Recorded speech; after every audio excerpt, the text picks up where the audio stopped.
बहनों, ये पटना से इतना निकट ये जिला, लेकिन इस जिले के हाल क्या है? माओवाद यहां की धरती को लहूलुहान करता रहता है। भाइयों बहनों, यहां का किसान बर्बाद हो चुका है। आप मुझे बताइए मेरे भाइयों बहनों, लाल बहादुर शास्त्री कहते थे जय जवान जय किसान,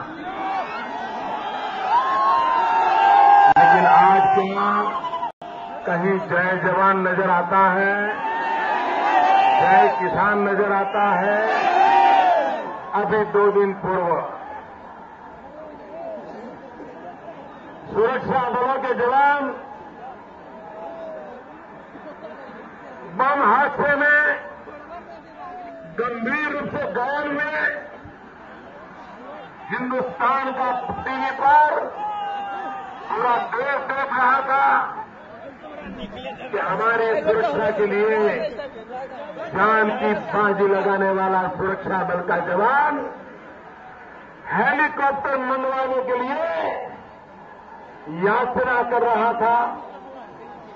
वो चीख चीख करके कह रहा था कि मेरे छोटे छोटे बच्चे हैं, मेरे शरीर से खून बह रहा है, जल्दी हेलीकॉप्टर मंगवाओ ताकि मेरी जिंदगी बच जाए। क्या भाइयों बहनों,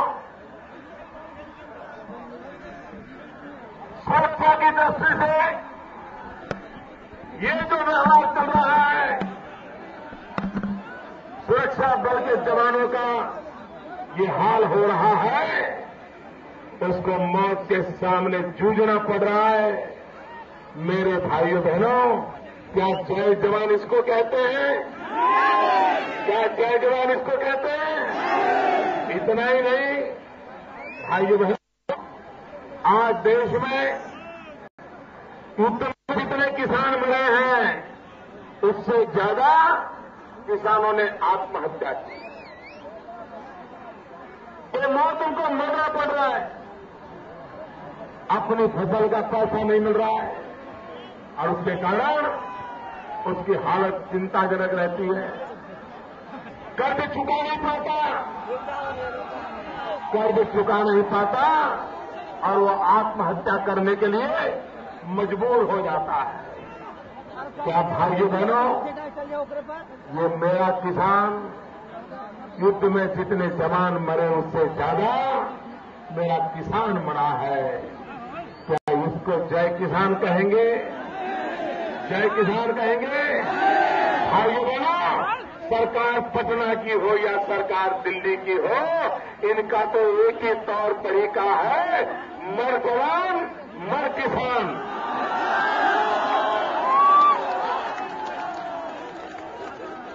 भाइयों बहनों, मैंने 27 अक्टूबर को पटना की धरती पर बम धमाकों के बीच मौत की परवाह किए बिना मैं बिहार की जनता के सामने उपस्थित हुआ था। आतंकवादियों की धमकी के बावजूद आया था। आतंकवादियों ने बम धमाकों से लोगों की हत्या करने का षड्यंत्र किया था। मुझे भी डराया गया था, लेकिन तब भी मैं आया था। और बम धमाकों के बीच सभा में भय और आतंक के सानिध्य के बीच अपना आपा खोए बिना मैंने बहुत जिम्मेवारी के साथ, बहुत गंभीरता के साथ भारतीय जनता पार्टी की सरकार बनेगी तो बिहार को विशेष पैकेज देने की घोषणा की है।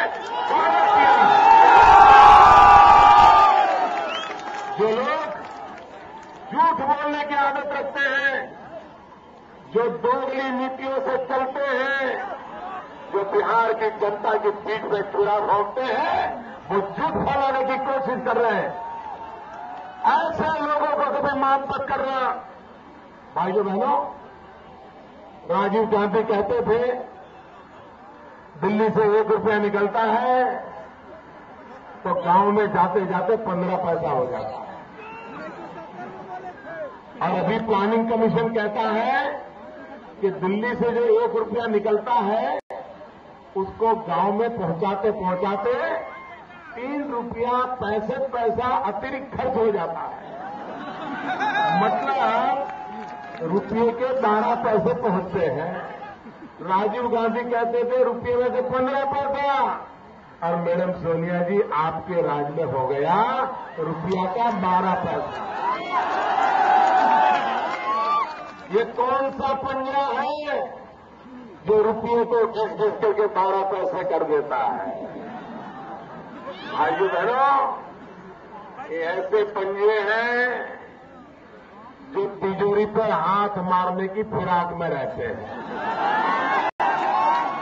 और जब रात को तिजोरी पर हाथ लगाने के लिए पंजा जाता है तो अंधेरे में कुछ हाथ लगता नहीं है, तो लालटेन लेके जाता है।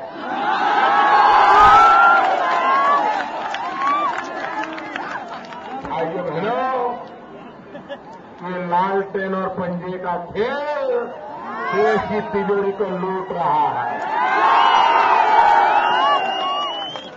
लालटेन तिजोरी दिखाता है, पंजा तिजोरी में हाथ की सफाई करता है। और इसलिए मेरे भाइयों बहनों, मुझे बताइए 10 साल हो गए सोनिया मैडम की सरकार को।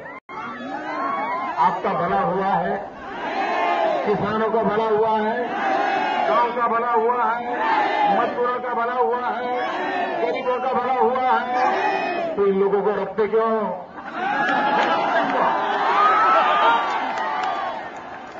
बहुत हो चुका। भाइयों बहनों, जब अटल बिहारी वाजपेयी की सरकार थी तो यहां के किसानों की भलाई के लिए नदियों को जोड़ने का एक बहुत बड़ा काम अटल बिहारी वाजपेयी जी की सरकार ने शुरू किया था। पुनपुन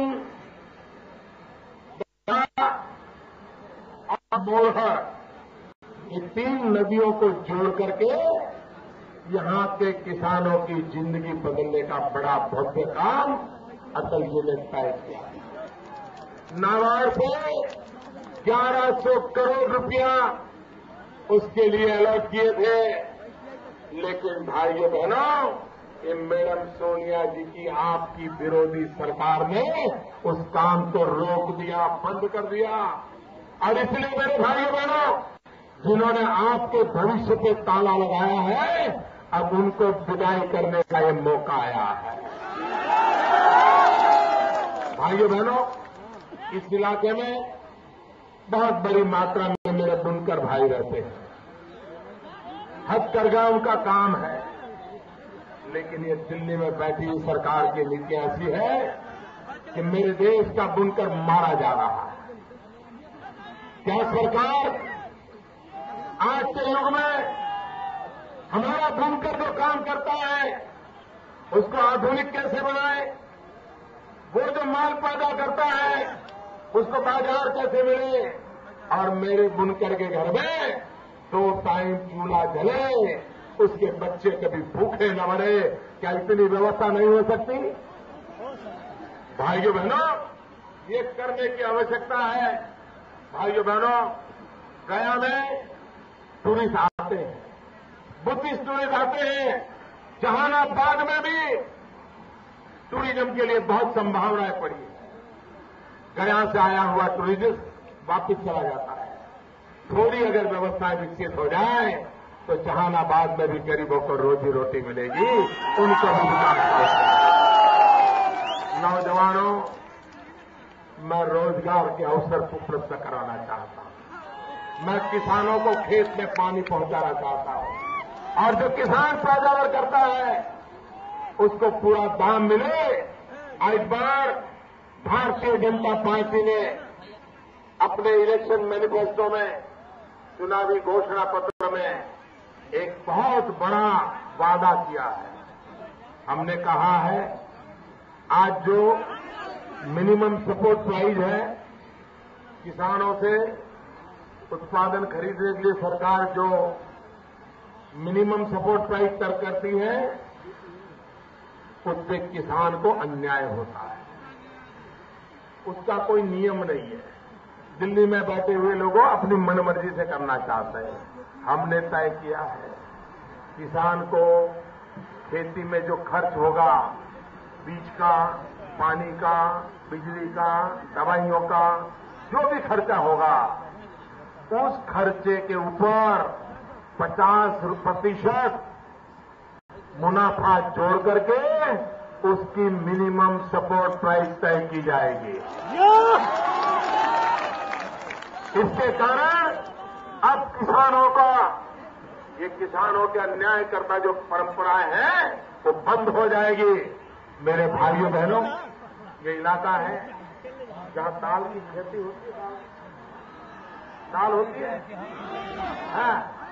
देखिए, आपकी दाल आपको उचित दाम मिलता है कि नहीं मिलता है?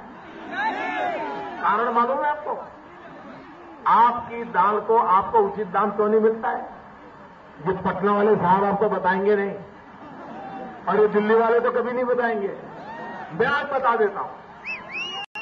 जब अटल जी की सरकार थी तो सिर्फ 1100 करोड़ रुपयों की दाल विदेशों से हम लाते थे देश की जरूरत के लिए, सिर्फ 1100 करोड़ की। आज 10 साल के अंदर अंदर विदेशों से 11,000 करोड़ रुपए की दाल विदेशों में से हिंदुस्तान आती है, तो यहां दाल पैदा करने वाला किसान कहां जाएगा? ये आपकी मुसीबत का कारण आपका खेत नहीं है, आपका पसीना नहीं है, आपकी मेहनत नहीं है। आपकी मुसीबत का कारण पटना और दिल्ली में है। इसलिए मेरे भाइयों बहनों, इस सरकार को मिटाओ, इस सरकार को हटाओ। धोखेबाज लोगों के बातों पे भरोसा मत करो। और मेरे भाइयों बहनों, मैं देवन से कह रहा हूं, आप जो तपस्या कर रहे हो ना, आप जो मुझे प्रेम दे रहे हो, भाइयों बहनों, मैं सराया गुना लौटा दूंगा, विकास करके लौटा दूंगा। ये मेरा एनडीए के सभी साथियों को विजयी बनाइए। बिहार में से कांग्रेस का, लालटेन का और वो आपके खान साहब का एक भी खाता खुलना नहीं चाहिए। खाता ही नहीं खुलना चाहिए। पक्का करोगे? भारत माता की।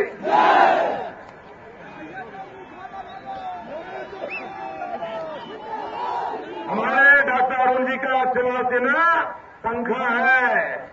जो गति लाएगा देश में, अरुण जी के पंखा निशान पे आप बटन दबा करके